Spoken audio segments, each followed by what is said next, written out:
kind of going on the topic of efficiencies, we've seen a lot of E&Ps, kind of getting rolled up in private equity, and this is something a lot of people are talking about. You'll have, whether it's NCAP or, insert private equity fund here. They've got 20, 30 portfolio companies, and it's kind of like it's managing a lot, right? And so a lot of technology companies have been talking for the past year or so. It's like, hey, we're trying to start going directly to the private equity groups and having them deploy our technology across the portfolio companies. Is this something that you guys have been looking at doing? Is it something that you've been hearing? Yeah, excuse me, absolutely. It's been definitely a new talk track.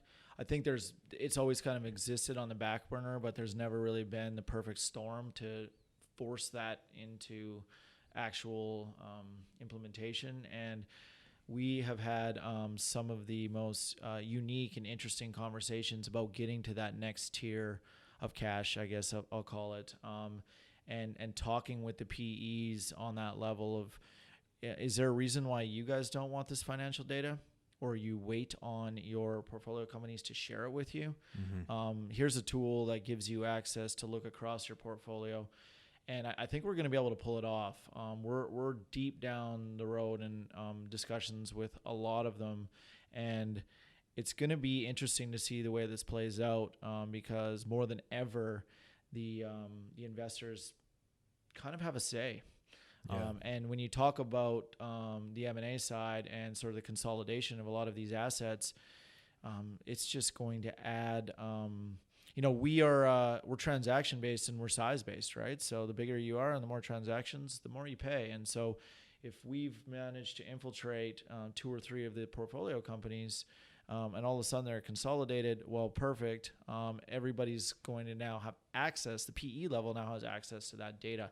In the past week alone, we've garnered 2 logos just based on M&A activities, which is amazing, right? You turn, and that's the other direction. That's the big players selling off some of their assets to the PEs. But the reality is with all this movement, and I think that's just in software in general, but with all this movement, it's going to create inorganic growth at Engage that we probably didn't forecast for, right? This isn't something the sales team is doing. This is something that the market is doing. And it's just, again, an amazing opportunity, especially if you're like us and you're having those conversations with the NCAPs and, Old Ironsides and those folks. It's just, let's do this as a team. You guys have huge pocketbooks to enhance the Engage platform and drive investment straight into it and possibly even invest directly in the company, right? So it's really awesome to have those conversations because they maybe were never even considering sort of the technology side in their portfolio, and they're almost forced to now. Yeah. And I mean, the problem before this is high oil prices make it hard for adoption, right? It's like, if we need money, we'll just drill another well.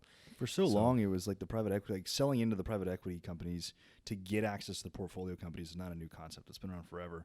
But like you said, there was the perfect storm of everything that's happening now. These guys need more control. They need more insight. They need more transparency into the operations, right? And I think that this is a good opportunity for something like that. And where should we consolidate? Yeah. If I have these companies and why is within the same area, why are the operations so different? And where can this company help this company? And they're definitely, and I look not even at consolidation, I look for them at investment. To me, the biggest, my biggest comeback or my biggest thing I'm putting on the table for them is, well, you don't really have you have some idea based on the financials of what's happening in this company over here that's not in your portfolio.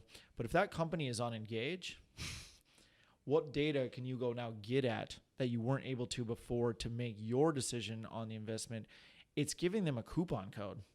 Now I can see directly what these guys are up to all the way down to that field level, and I can see it in real time if I want to.